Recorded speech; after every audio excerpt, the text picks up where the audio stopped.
आज मैं आपके लिए बहुत ही फनी वीडियो लेके आई हूँ। आप सुने, देखें और एंजॉय करें। Thank you. कुछ लोग जिधर की हवा देखते हैं उधर चल पड़ते हैं। हालांकि ये काम इंसानों का नहीं, गली में पड़े छापरों का होता है। ऐनक साज आइए जनाब, आपको किस किस्म की ऐनक बनवानी है? गा के हैरान होकर आपको कैसे पता चला कि मुझे ऐनक बनवानी है? ऐनक साज क्योंकि आप दरवाजे की बजाय खिड़की के रास्ते आए हैं। शौहर इतनी अच्छी लजीज चटनी कैसे बना लेती हो? बीवी पीसते हुए आपकी तरफ ध्यान कर लेती हूँ, कूटने में आसानी रहती है। सीधा दुकान वाले से 10 रुपए का घी देना। दुकानदार ने थोड़ा सा इसके हाथ पे लगा दिया, आगे से शर्मिंदा नहीं हुआ, चाट के बोला ठीक है तोल दो।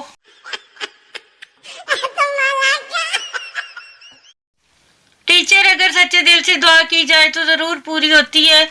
बच्चा रहने दो सर, अगर ऐसा होता तो आज आप मेरे ससुर होते। महीने की आखिरी तारीखों में मेरा बटुआ भी प्याज बन जाता है। जैसे ही इसे खोलता हूँ आंसू निकल आते हैं। एक आदमी तंदूर पे रोटियां लेने गया तो उसकी बारी लेट थी। वो गुस्सा होकर कहने लगा जल्दी करो। तंदूर वाले ने कहा अगर इतने बहादुर होते तो बेगम से रोटियां बनवाते। अपनी तस्वीर पर इतने फिल्टर मत लगाओ कि जब कोई रियल लाइफ में मिले तो अपने लाइक और कमेंट्स वापस मांगने पर मजबूर हो जाए। बेटा अम्मी मुझे टेंशन दे, दुख दे, मेरे पीछे भूत लगा दे।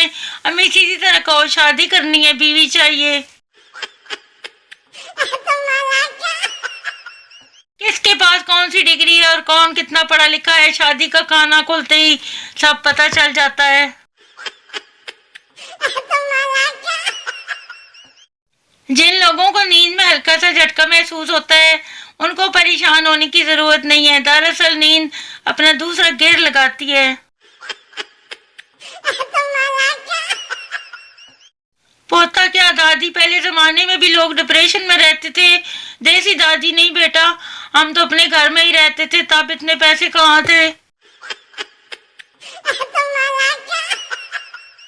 अगवाकार, मैंने आपकी बेटी को अगवा कर लिया है।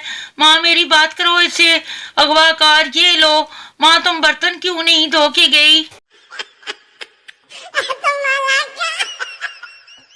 कुछ लड़कियां इतनी बहादुर होती हैं कि रात को छत से कपड़े उतारने चली जाएं तो वापसी पे दौड़ लगा देती हैं। शौहर अपनी बीवी की तस्वीर पर छुरी फेंक रहा था मगर तमाम निशाने मिस हो रहे थे। अचानक ही इसकी बीवी का फोन आ गया। बीवी जानू क्या कर रहे हो? शौहर मिसिंग यू।